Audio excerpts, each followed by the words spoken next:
Bienvenidos a la iglesia Sunlight Miami, una iglesia para la comunidad. Para nosotros es una alegría y un gozo que usted se pueda conectar con nosotros esta semana. Le recordamos que nos da mucha alegría saber que personas comunes, así como usted y como yo, puedan conocer a Jesús y que a medida que conocen a Jesús, lo den a conocer y vivan vidas transformadas para el servicio de Él. Que la palabra de esta semana sea de bendición para su vida y que el Señor les bendiga. Jesús, ¿cuánto creen en milagros? Como dijimos las últimas 2 semanas, creemos en lo sobrenatural. Esa es la diferencia. Como yo decía la semana pasada como introducción, si usted o los que estamos aquí o alguno que nos escuchará a través de las redes sociales, pues una persona gnóstica o quizá en su cosmovisión no existe la posibilidad de Dios. Pues para poder creer eso hay que tener más fe, porque es lo que han dicho los científicos o los filósofos, de que el universo, no solamente el planeta Tierra, pero el universo surgió de la nada, o sea, la nada creó algo. Para creer eso hay que tener mucha más fe que creer que es el ser que en sí mismo está la vida, que él sí mismo puede producir su propia vida, que está ausente del tiempo, del espacio, que no necesita de nadie, mismo Él creó el universo. Eso es sobrenatural y por eso estamos hablando acerca de los milagros de Jesús, porque creemos en lo sobrenatural, no solamente en lo natural, porque lo natural es lo que podemos ver, pero creemos en lo sobrenatural, que Dios está en la economía de lo imposible. ¿Amén? ¿Ustedes creen eso? Que la economía de Dios es una economía de lo imposible, o sea que lo que para nosotros es imposible, para Dios no es imposible. Nosotros vemos lo posible, Él ve lo imposible y a veces nos enfocamos en lo imposible, pero Dios ya está en lo imposible. Nosotros nos enfocamos en los problemas, Dios ve oportunidades para hacer milagros. Y por eso estamos hablando sobre esta serie, que es los milagros de Jesús. Ya hemos visto y hemos establecido eso, ¿verdad? Que a veces hemos cometido el error, especialmente la iglesia, somos culpables, la iglesia en general, de darle una interpretación o un significado a los milagros que no tienen. Que el milagro o los milagros que Jesús hacía en sí mismo no era para atraer en sí a la persona, no era para crear un espectáculo, sino era para confirmar su identidad, quién era Él. Acuérdense, porque eso no era lo que creía su pueblo, no era lo que pudo hasta el día de hoy, el pueblo de Israel, en su gran mayoría. Pero a través de su milagro, Él señalaba y apuntaba que Él era el Mesías, el que había de venir, y había venido. Pero siempre los milagros, como hemos visto hasta ahora, tienen una enseñanza que no es solamente la sanidad o el resolverle a la persona esa necesidad inmediata, que casi siempre era o una sanidad, o levantar a alguien de los muertos, o darle vista a un ciego, o hacer caminar a un inválido. No era solamente lo físico, pero Jesús quería siempre apuntarlos hacia una realidad más profunda, que era que Él quería salvarlos, que la necesidad más grande que tiene el ser humano es tener una relación con Dios a través de Jesús. El milagro era parte de eso, pero lo más importante era que pudieran conocerlo a Él. Por eso en la traducción original del griego muchas veces la palabra sanar también puede significar o traducirse salvar. Tu fe te ha salvado, no solo te ha sanado, sino tu fe te ha salvado, porque fundamentalmente lo que Él quiere es que podamos tener una relación con Él, y es a través de Jesús. Y hoy vamos a estar hablando acerca del milagro de los 5 panes y 2 pescados que Jesús convirtió para poder alimentar a 5,000. ¿Cuántos han escuchado, han leído ese milagro? Ok, vamos entonces a estar viéndolo de Mateo capítulo 14. Algo importante para saber de que ese es el único de los milagros, así. Entonces, eso implica que es importante porque es el único de los milagros de Jesús que los narran todos los evangelistas. O sea, Mateo, Marcos, Lucas y Juan. Es uno de los únicos milagros que todos los narran. O sea, que todos o tanto fueron testigos oculares o como Lucas y Marcos que fueron y después investigaron y hablaron con personas, obviamente bajo la inspiración del Espíritu Santo, pero entrevistaron personas, hablaron con personas y recobraron información y por lo tanto ahora lo tenemos en los evangelios. Pero nosotros sabemos por historia que los primeros evangelios en su origen, en sus autógrafos como se conocen, son los evangelios de Marcos y posiblemente el de Mateo. Son los más cercanos a la vida de Jesús, el hecho de que se escribieron más cercanos a la vida y el ministerio de Jesús. Pero eso no contradice la Biblia, eso incluso nos da más riqueza, porque tenemos más testigos de los milagros de Jesús.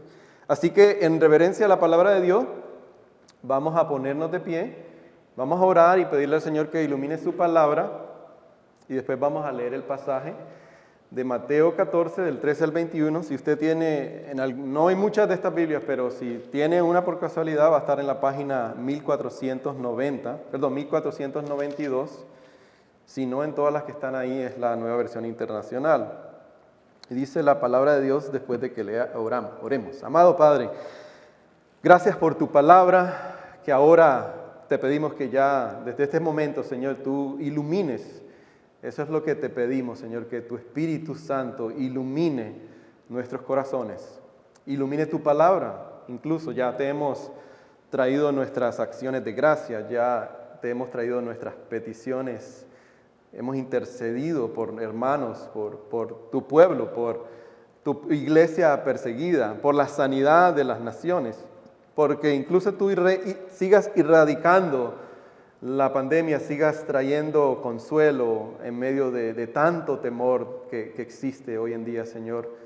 Pero que sea tu evangelio el que hable, Señor, tu palabra, tus buenas noticias, y que no sea tu siervo aquí, que tú, cualquier cosa que no sea de tu palabra, no sea tu voluntad, Señor, que tú permitas que nos olvidemos de eso, Señor, y que solo podamos escuchar las buenas noticias de Jesús y que tu Espíritu Santo sea el que redarguya nuestros corazones. ¿A dónde debemos nosotros en esta mañana incluso creer?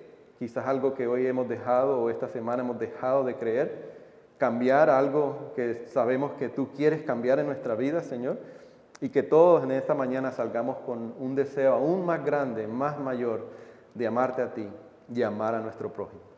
En nombre de Jesús te lo pedimos todo. Amén.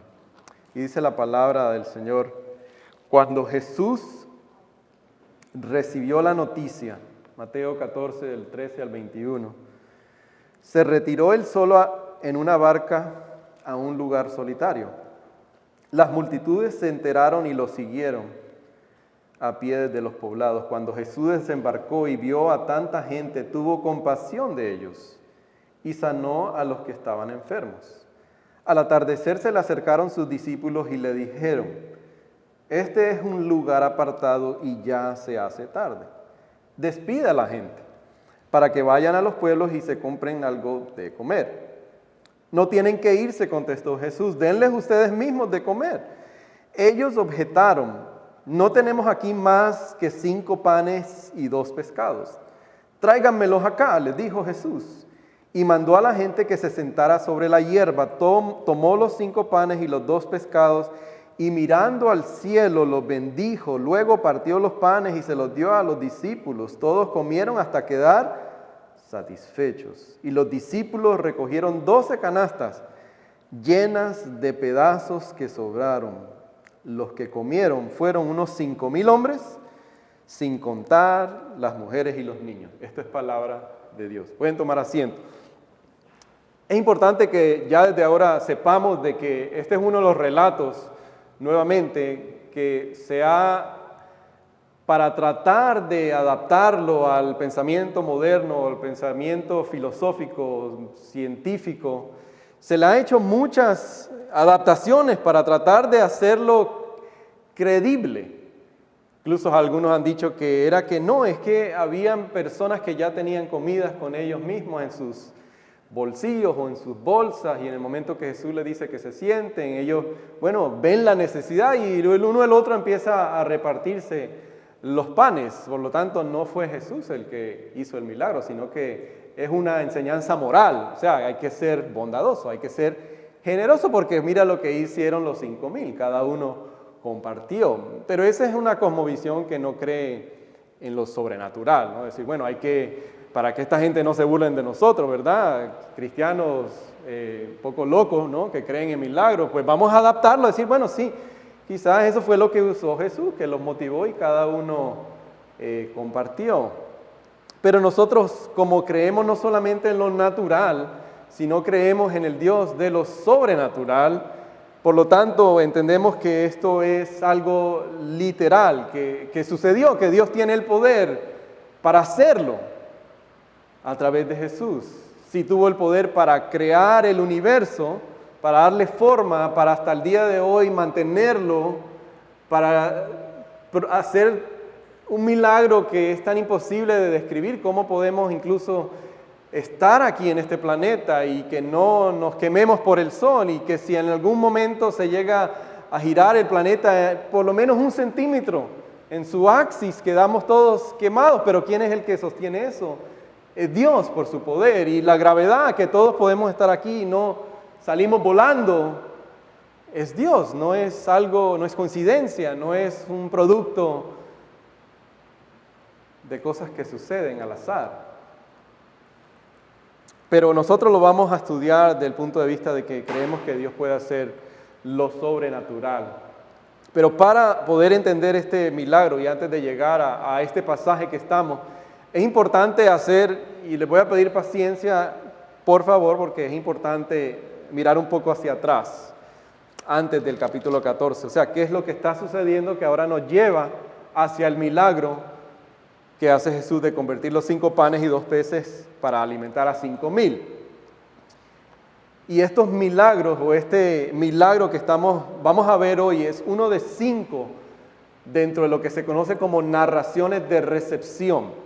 O sea, que significa cómo la gente recibe a Jesús.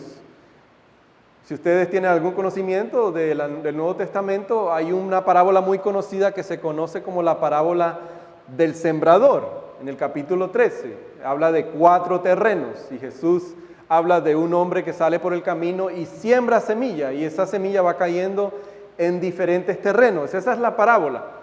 Y antes de llegar a este milagro de alimentar a los 5,000, Mateo nos da 4 ejemplos, casi 5 ejemplos, para que podamos entender la parábola.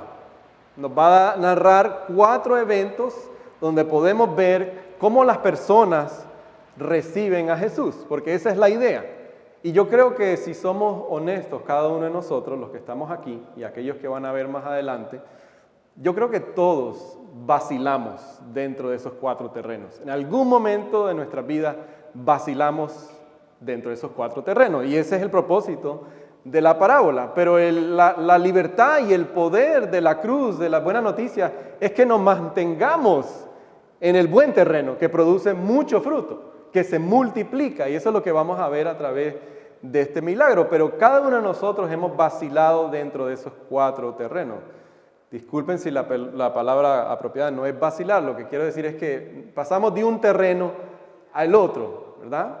Intercambiamos en ese terreno, y eso es lo que queremos ver en este pasaje, porque el primero que nos da después de la parábola del sembrador es el rechazo de Jesús en Nazaret. Inmediatamente después de la parábola vienen otras parábolas, pero después comienza Jesús o Mateo diciéndonos que esto fue lo que le pasó a Jesús. Así fue como Jesús fue recibido en Nazaret. Después nos habla de la decapitación de Juan el Bautista, inmediatamente en el capítulo 14. ¿Qué significa eso? Eso es un rechazo también, es un rechazo no solamente de Dios, pero es un rechazo de Jesús, porque sabemos que Juan era primo de Juan el Bautista y también llevaban el mismo mensaje. Después vemos a Jesús caminando sobre el agua. ¿Y qué vemos en ese evento de Jesús caminando sobre el agua? A Pedro también, un discípulo que cree, pero empieza a dudar cuando vienen las tormentas y los vientos, que podemos decir, bueno, los problemas, los afanes de la vida, empieza a dudar. Y por eso Jesús le dice, hombre, de poca fe. Y después vemos al final, ahora, no al final, pero después vemos el milagro que vamos a ver. Pero por último, y es la meta, que lo que Dios quiere para nosotros, es la sanidad de los enfermos. En el capítulo 14, versículo 34 al 36, de las personas en la ciudad de Genezaret. Porque dice que todos recibieron a Jesús y hizo muchos milagros. Incluso ellos fueron y trajeron a otras personas. Y muchas personas recibieron a Jesús. Entonces, eso es importante para que lo podamos tener en mente para cuando lleguemos a estudiar este pasaje. Pero como idea principal, no la tenemos ahí en la pantalla, pero como una idea principal que nos podemos llevar, es que no importa lo pequeño que usted piense que sea el regalo, el don que Dios le ha dado a usted, cuando usted lo pone a disposición de Dios, Dios puede multiplicarlo y hacer con ese don, con ese talento, más de lo que usted y yo nos podemos imaginar. Esa es como una idea principal que la vamos a desempacar. Cuando usted y yo, no importa lo que lo pequeño que sea lo que usted piense que tenga, recursos, talentos, tiempo, habilidades, pero cuando usted lo pone a disponibilidad de Dios, Dios lo puede multiplicar y hacer con eso mucho más de lo que usted se puede imaginar. Eso es como una idea principal que quiero que vayamos a ver. Y también como otro punto es que cuando nosotros nos enfocamos y nos quejamos y vemos solamente los problemas, Dios ve las posibilidades que puede hacer a través de esos problemas, a través de esos percances en nuestras vidas.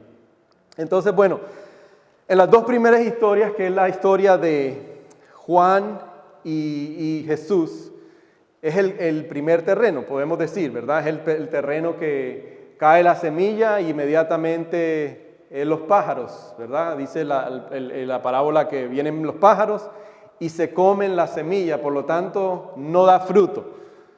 Y en el relato de Juan, o Juan el Bautista, lo que podemos ver es que, ¿qué pasa con Juan? ¿Qué es lo que sabemos de Juan? Perdón, no Juan, es Herodes, pero Juan, ¿verdad? Juan es el personaje. ¿Qué pasa con la historia de Juan y de Herodes? Bueno, Juan confronta a Herodes. Le dice, Herodes, tú no puedes tener a la esposa de tu hermano. Ese es el primer terreno, podemos decir, después de la parábola del sembrador.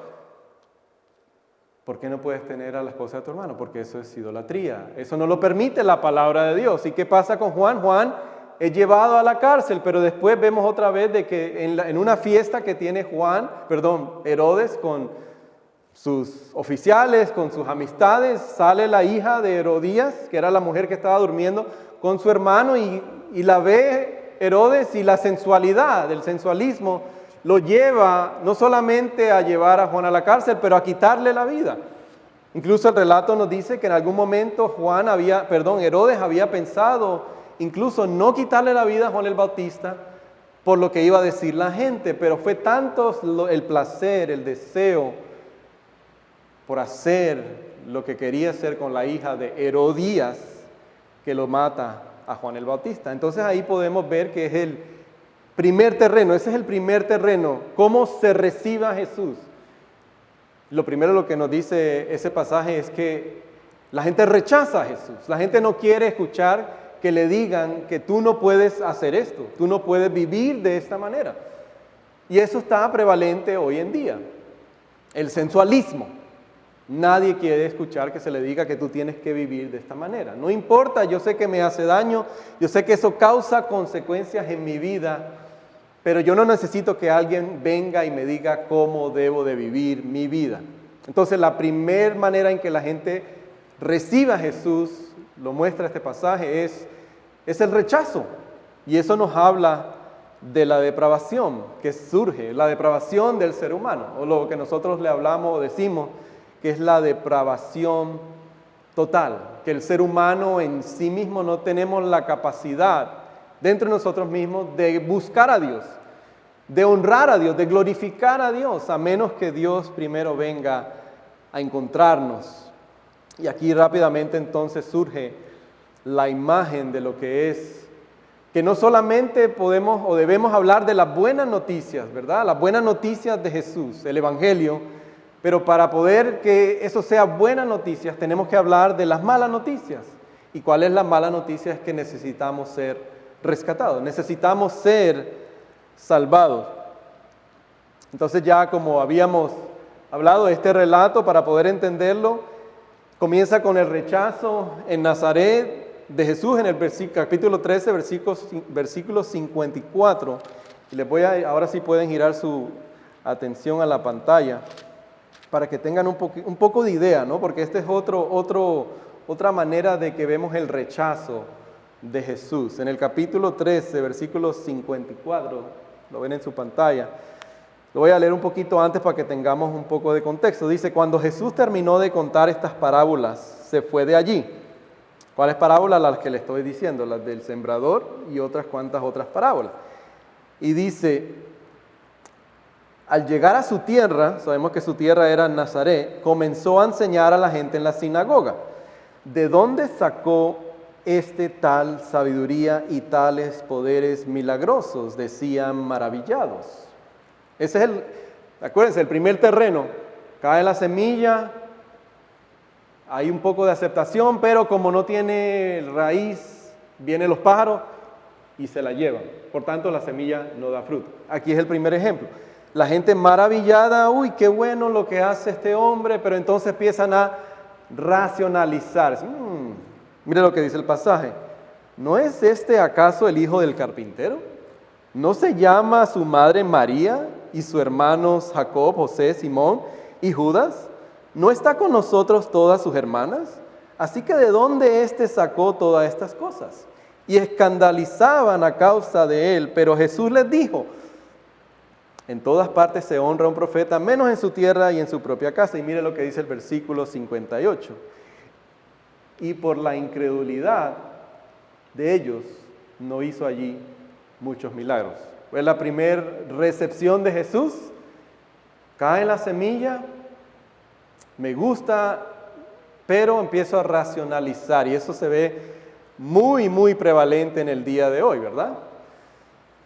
La gente escucha de Jesús, hablan de Dios, pero empiezan a preguntar, bueno, pero hay mucha hipocresía en la iglesia, ¿y qué tal de las contradicciones que existen en la Biblia? Empiezan a racionalizar y, Jesús, ¿de verdad ese es el único camino? ¿De verdad que Él puede ayudarme? ¿De verdad que la oración funciona? No vienen los pájaros y se comen la semilla. ¿Cuál sería entonces hoy en día lo que pudiéramos decir, entre comillas, esos pájaros, verdad? El racionalismo y el sensualismo. Los pájaros caen, se comen la semilla, no da fruto. Hoy en día también el sensualismo que hay en la cultura moderna y el racionalizar, decir, eso no puede ser posible. Jesús, si era un mero pobre judío maestro, ¿qué puede ser el Dios? Racionalizar. Entonces, esos pájaros vienen y quitan la semilla y no da fruto la fe en muchas de las personas. Y ya lo vimos en el ejemplo de Herodes, lo vimos en el ejemplo de las personas en Nazaret, pero ahora llegamos al texto de nosotros, que es también otra pregunta, otra manera de recibir a Jesús, que son los discípulos en este caso, los discípulos que andaban con Jesús, y ahí podemos decir que es el realismo. Hay muchos ismos, sensualismo, racionalismo, pero también el realismo, y eso lo vamos a ver en la vida de los discípulos, porque ellos preguntan, y vamos a ver la interacción. Jesús tiene que ser realista. Hay 5,000 personas aquí, dice el pasaje que eso era sin incluir a los niños y a las mujeres. Jesús, ¿de verdad? 5,000 personas y tú quieres que le demos de comer nosotros. Jesús, tú no eres realista. El realismo, ¿verdad? Eso también es otra manera de recibir a Jesús. Decir, Señor, hay que ser práctico. ¿Cómo que la oración me va a ayudar? ¿Cómo que me vas a decir, ora por mi familiar? ¿Cómo es que...? No, la oración no debe ser un último recurso, ¿verdad? La oración debe ser para nosotros un estilo de vida. No es lo último a que acudimos. Eso es importante tenerlo en mente. Y después vemos el milagro de Jesús caminando sobre el agua. Vemos a Pedro dudando después de haber todos los milagros que hace Jesús, duda.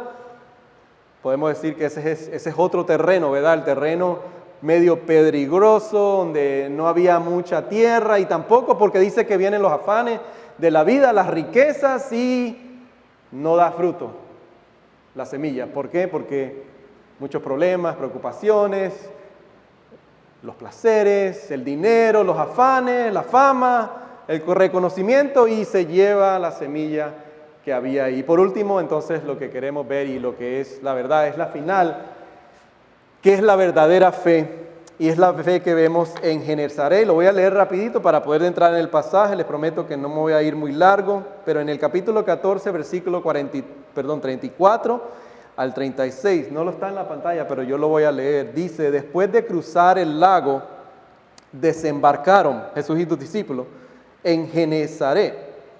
Dice: los habitantes de aquel lugar reconocieron a Jesús y divulgaron la noticia por todos los alrededores. Le llevaban todos los enfermos, suplicándole que les permitiera tocar siquiera el borde de su manto, y quienes los tocaban quedaban sanados. ¿Ven? Este es el terreno, el cuarto terreno, el que produce mucho fruto, el que recibe la palabra, la acepta, no racionaliza, no busca lo sensual, no es realista, sino que dice: este es el Mesías y Él me puede sanar, y de ahí da mucho fruto.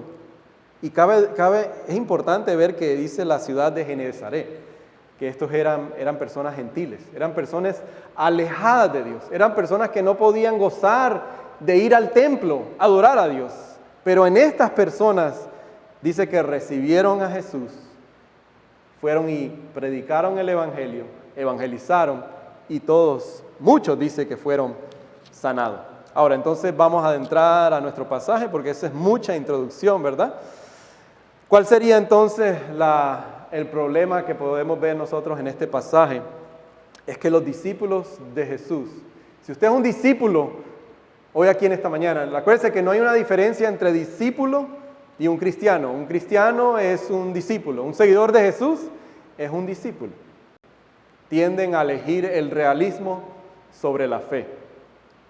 Discípulos tendemos a elegir el realismo sobre la fe.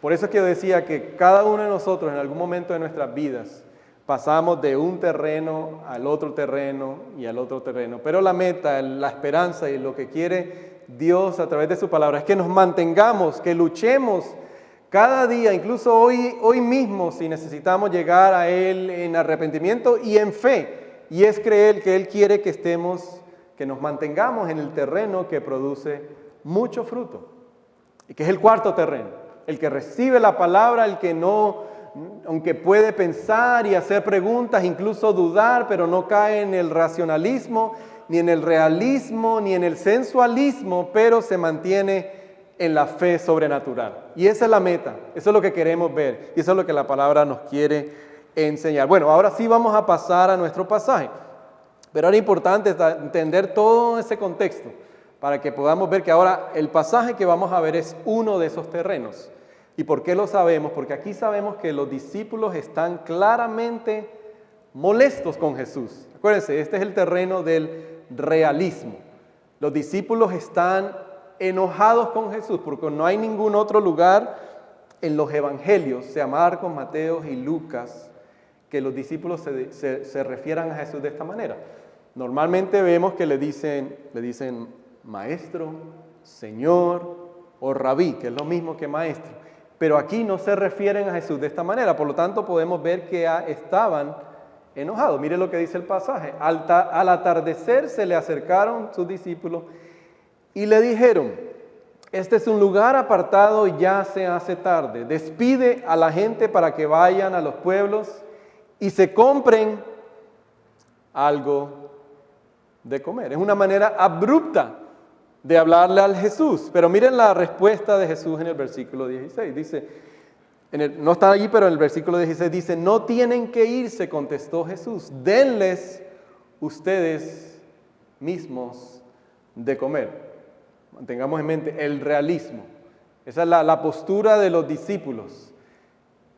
Envía a estas personas porque ya es tarde, estamos apartados para que ellos puedan tener algo que comer. Jesús, no le dicen Jesús, no le dicen maestro, le dicen: oye, mándalo, Mira que ya es tarde para que puedan comer algo. Esa es una manera ruda de hablarle a Jesús. En otras palabras, si usted ha escuchado el dicho que dice que hay personas que son tan espiritualmente santas o piensan tan espiritualmente que a veces no tienen ningún buen o bien terrenal. O sea, que no son realistas porque ven por encima de lo que las demás personas pueden ver. Y hay un poco de sarcasmo en la manera que los discípulos se acercan a Jesús, porque eso es lo que le están diciendo de Jesús. Como dicen mis hijos, hello, no puedes ver que hay 5,000 personas. ¿Cómo tú pretendes que nosotros vayamos a poder darles de comer? Pero es interesante la respuesta de Jesús, ¿verdad? Porque Jesús no inmediatamente los reprende y les dice, hombres de poca fe, sino que Él los señala, los apunta hacia lo que ellos tienen. Por eso decía al comienzo de que nosotros vemos los problemas, nosotros nos enfocamos en lo que no tenemos. Jesús se enfoca en lo que ya poseemos. Ese es un principio que empezamos a ver. Nosotros como discípulos nos enfocamos en lo que yo no tengo todavía.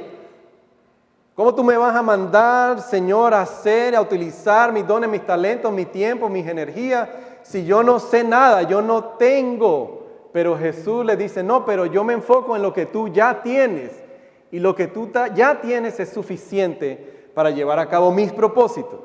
Lo que ya ellos poseen. Por eso el versículo 17 dice, no tenemos aquí más que 5 panes y 2 pescados. Otra respuesta cortante.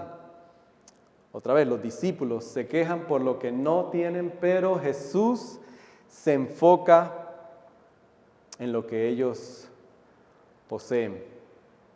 Y esta es la fe del tercer terreno.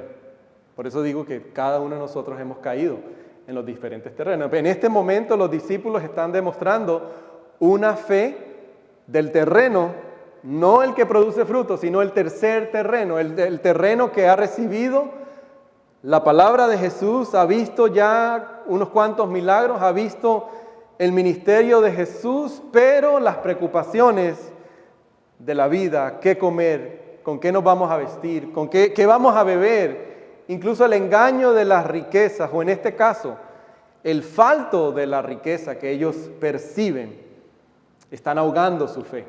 Ahogan su fe y no les permiten ser fructuosos. Y el próximo punto que podemos ver en el versículo 18, y ahí ya vamos llegando casi hacia el final, es que Jesús, si usted quiere apuntar, Jesús ve las posibilidades a donde sus discípulos ven sus imposibilidades. Jesús ve las posibilidades a donde cada uno de nosotros vemos las imposibilidades. ¿Por qué? ¿Por qué? Porque Dios puede multiplicar, como decía al comienzo, aún el regalo, el don que usted tenga más pequeño, pero es cuando lo ponemos a su disponibilidad. No importa cuán pequeño sea o qué poco sea esos 5 panes y esos 2 peces que usted tenga, en contra de esos 5,000 problemas que usted puede ver a su alrededor. Cuando usted y yo lo ponemos a disponibilidad de Jesús, Él lo puede multiplicar y utilizarlo de una manera que usted y yo no nos podemos imaginar, pero cuando lo ponemos a su disponibilidad. Eso es lo que quiere que Jesús, lo que quiere Jesús que vean sus discípulos. José, no José el que está aquí, José es un hermano, no sé si ustedes se han dado cuenta, bueno, ya lo hemos compartido. Estos últimos 2 meses han sido una cosa tras otra. Si no fue el techo, después fue la tubería, varios hermanos que salieron positivos y no han podido regresar porque salieron positivos del COVID. Y después los aires, se dañan los aires. Pero este hermano José, recién convertido, recién empezando a caminar con el Señor, viene de un trasfondo un poco idólatra, pero ahora ha conocido a Jesús, ha escuchado, ese es el terreno, ha escuchado la palabra de Jesús, se está congregando en una iglesia y vino y nos ha hecho el trabajo por los 2 aires sin cobrar ni un centavo. Ni un centavo y hoy podemos sentarnos aquí en el aire fresco. ¿Cuántos sienten el aire? Está mejor, ¿verdad?, que las últimas 2 semanas. Gracias a Dios, pero es el terreno, el cuarto terreno, ¿verdad? Que Él me dice, lo único, no me des nada. Dame tu cuenta de Zelle, dame, aún no te podemos... No, yo no le cobro a Dios. Yo lo único que sé, mi talento, mis pescados y mis 2 panes. No, al revés, mis 2 panes y mis 2 pescados es que yo sé trabajar con aire acondicionado. Y eso te lo voy a entregar al Señor. Y vino y arregló los aires. Es el cuarto terreno. ¿Ve? Cuando lo que tú tengas, no, yo no sé cómo hablar, no, yo no tengo tiempo, no tengo recursos, no importa lo que tengamos, lo que se lo tengamos a disponibilidad del Señor, Él lo multiplica. Lo multiplica. Quizás el caso de nosotros no es José, pero quizás Dios nos está llamando a invertir talentos, dones, tiempo, para que la cosecha pueda ser multiplicada, para que la cosecha que ya está lista pueda ser recogida. O que es la vida del hermano Augusto, que llegó de Honduras buscando una iglesia cristiana reformada, vive en Opaloca, y de repente entró a la página, vio la iglesia Sunlight Miami, dijo que no pensaba venir, y ese día se apareció, y ahí mismo empezó a tocar la batería porque vio la necesidad. ¿Qué tenía él? Solamente 2 pescados, 5 panes. Miles de problemas tiene. Incluso no está aquí porque salió positivo con el COVID, pero inmediatamente puso a disponibilidad sus 5 panes y sus 2 peces. Gloria a Dios, amén. Pero miren la respuesta de Jesús. Mire Jesús lo que dice, mire, tráiganmelo acá. Tráiganmelo acá. Y aquí es donde podemos ver que es como la línea central de este milagro, ¿verdad? Es que la gente, todos, ¿verdad? Todos hoy en día nos desanimamos fácilmente, vemos las realidades, vemos los problemas que nos dicen a nuestro alrededor, que no podemos resolverlos, que tenemos muchas responsabilidades, que somos insuficientes, que lo único que tenemos es, si pudiéramos decir entre comillas, metafóricamente, solo tenemos 5 panes, 2 peces. Y nuestros problemas son más de 5,000 problemas. Pero el pasaje este lo que nos enseña es que la fe cristiana es creer en lo sobrenatural. No hay otra manera de describirlo. La fe cristiana nunca, acuérdese esto, la fe cristiana, a diferencia de todas las demás religiones que existen, nunca nos llama a ignorar la realidad. ¿Usted ha entendido eso? La fe cristiana, usted y yo no tenemos que ignorar la realidad. No tenemos por qué. Porque sabemos que vivimos en un mundo caído, un mundo todavía quebrantado, que está siendo restaurado, redimido, restaurado. Por lo tanto, yo no tengo que ignorar la realidad. La realidad ahí, hay problemas. Vivimos en un mundo caído, vivimos en un mundo donde todavía se caen edificios de ninguna razón, se caen. Las personas se enferman estando en lo más saludable. Es un mundo caído, nuestros cuerpos todavía están siendo restaurados. Eso no lo tenemos que ignorar, no lo negamos. Pero sí sabemos que creemos en un Dios que está en lo sobrenatural, que lo puede todo, que está por encima de lo imposible. ¿Qué es lo imposible? Más allá de lo imposible no sabemos qué es, pero ya Dios lo sabe. Y lo que podemos saber otra vez en este pasaje es que, por último, lo que podemos aprender es la lección que le enseña Jesús a los discípulos y a nosotros, es que le podemos traer lo poco que usted y yo tengamos, lo poco, y Jesús hará con eso mucho más de lo que nosotros le habemos podido pedir o nos podemos imaginar. ¿Por qué? Porque Jesús es más que suficiente. Jesús es más que suficiente. ¿Y por qué podemos saber que Él es más que suficiente? Y ahí lo vemos en este último pasaje. Si usted no se percató, léalo para que se pueda percatar el vínculo que existe con este milagro y con el milagro de todos los milagros, que es el milagro que se celebra el día de la última cena de Jesús con sus discípulos. ¿Se percataron? Vamos a leerlo juntos. Mire, dice el versículo 19, y mandó a la gente que se sentara sobre la hierba, tomó los 5 panes y los 2 peces y mirando al cielo, los bendijo, luego los partió y se los dio a los discípulos, quienes los repartieron a toda la gente. Mateo 26, 26, en la última cena, antes de ser traicionado y abandonado, Jesús dice, mientras comía, Jesús tomó pan, lo bendijo, luego lo partió y se lo dio a sus discípulos, diciéndoles, tomen, coman, este es mi cuerpo. ¿Por qué podemos entonces creer en lo sobrenatural? Porque fundamentalmente el milagro que vemos en Mateo 26, la Santa Cena, con el milagro de alimentar a los 5,000, es que en la cruz fundamentalmente es que podemos ser saciados cada uno de nosotros, cada ser humano. Ahí es donde podemos venir y comer del pan que da vida. ¿Por qué? Porque ahí cargó nuestras culpabilidades, vergüenzas, todos nuestros pecados, nuestras impurezas.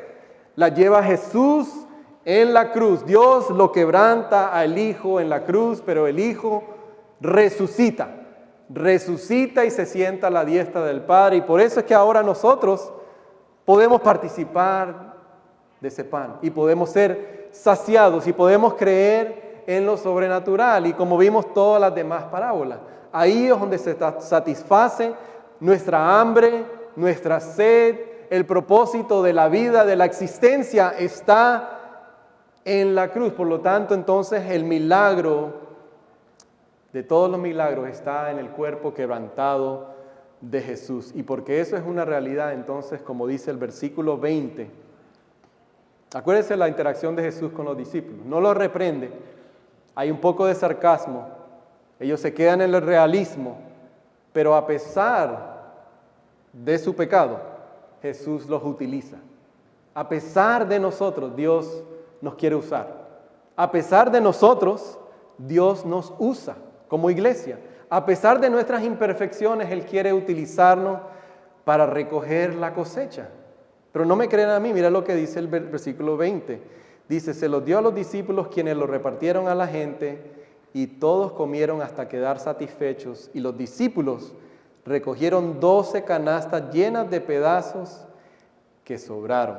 Los mismos discípulos que le habían dicho a Jesús, despida a la gente.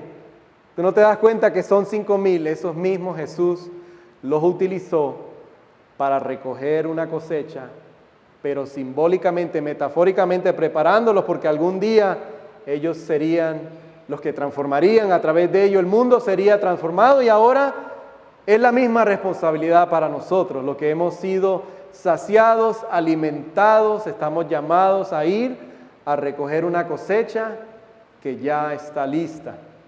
La pregunta para cada uno de nosotros o en este momento no solamente es una, es, bueno, ¿a dónde en estos mismos momentos Dios me está llamando a poner a su disponibilidad? Quizás sea ese tiempo, esa energía, ese talento, ese don que yo digo no sirve para nada, lo que yo tengo no sirve para nada, porque veo a mi alrededor, veo la realidad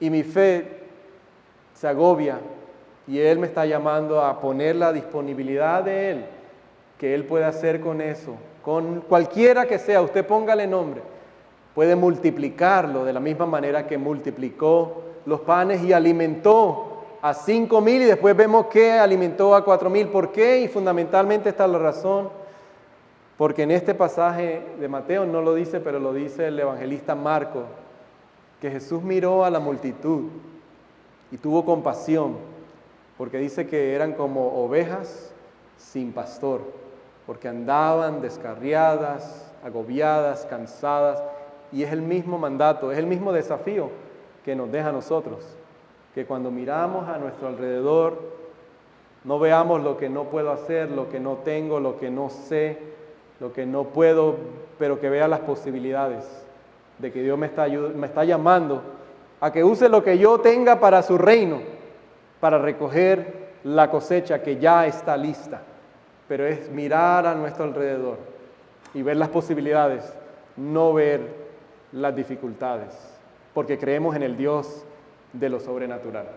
Oremos. Padre amado, gracias por tu palabra nuevamente que nos desafía, nos anima, nos recuerda que la misma manera que en ese día Oh Dios, cuando las multitudes se veían agobiadas, no cabe duda que no hay diferencia, Señor. Estamos viviendo en una temporada, en un tiempo incluso donde muchas personas que declaraban fe, ahora están viviendo en el realismo, Señor, en el realismo y desconectado de la fe, Señor, haciéndole más caso, viviendo más infundidas por el temor e incluso cayendo en cosas que solamente pueden alimentar ese temor. Oh, Padre, que tú nos des una nueva oportunidad y que a través de tu palabra hoy tu Espíritu Santo pueda aplicar esa verdad de que creemos en el Dios de lo imposible, en el Dios de lo sobrenatural, porque nosotros somos testigos vivos, somos testimonios vivientes de lo sobrenatural. Muchos de nosotros que estamos aquí en esta mañana, Señor, es por un milagro que tú nos has permitido estar aquí. Sí, indirectamente o directamente has utilizado la medicina moderna, los médicos, la tecnología aún, eso no lo negamos, Señor, pero no ponemos nuestra fe, no descansamos en ese terreno, porque ese terreno no perdura, ese terreno cada día cambia, cada día se retracta. Y ahí es cuando nuestra fe falla, porque ponemos y descansamos en las cosas que cambian, en las cosas pasajeras, en las cosas temporales. Te pido que tu Espíritu Santo ahora a cada uno de nosotros y a aquellos que quizás por primera vez escuchen esta mañana, que tú nos mantengas, que nos mantengas en el terreno fértil, el terreno que produce al 30, al 60 y al 100% del fruto que tú quieres que nosotros produzcamos como tus hijos. En el nombre de Jesús te pedimos todas estas cosas. Amén. Gracias por unirse con nosotros esta semana. Espero que esta palabra haya bendecido sus vidas. Deje su comentario y petición y comparte y síganos a través de todas nuestras diferentes plataformas. Y descargue nuestra aplicación Sunlight Church en el campus Miami. Que Dios los bendiga.